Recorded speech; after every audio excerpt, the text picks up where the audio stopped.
Arabic song, but I realized that that's not the question.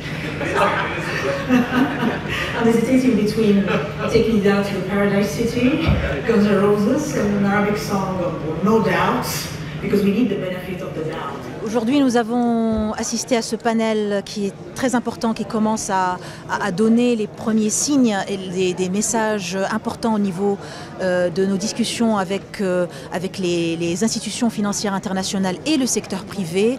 Et je pense que ça a été une excellente occasion pour montrer la place du Maroc, dans ces schémas d'investissement innovants et nouveaux, le nouveau schéma, le nouveau modèle de développement du Maroc, pour pouvoir bien entendu financer cette neutralité carbone auquel aspire le monde, mais également montrer des financements et une nouvelle manière d'être, une nouvelle manière de conduire les politiques publiques. Et nous avons donné quelques exemples très pertinents pour le Maroc.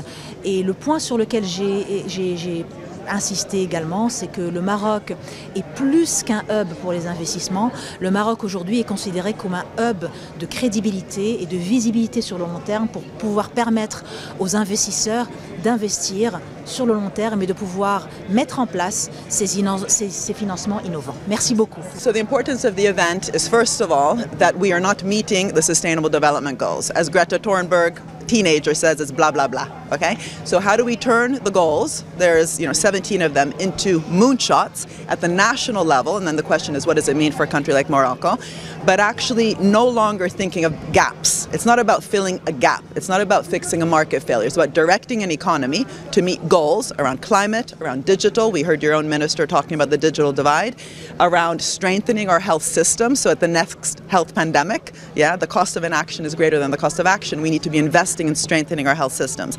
But ultimately, unless we actually think of the entire economy to transform, if we just say in Morocco what is the sector that needs to be the most competitive, that misses the point. The question is to have a sustainable, inclusive transition. What does it mean for your agribusiness? What does it mean for your hotel industry? What does it mean for changing the contract between public and private? Because otherwise we have these conferences, the IMF, the World Bank, the COP meetings, we talk about the big picture, but then it never lands on the very concrete, both in terms of implementation of the policies, but especially that social contract between public and private, where the private sector of course is critical, but it can't just be making profits that are not leading to a new growth strategy. It needs to be inclusive and sustainable, and that means that a lot of the rents in the system need to be taken out, and we need investment, innovation, which ultimately will drive growth, but growth with a direction, sustainable and inclusive. Yes,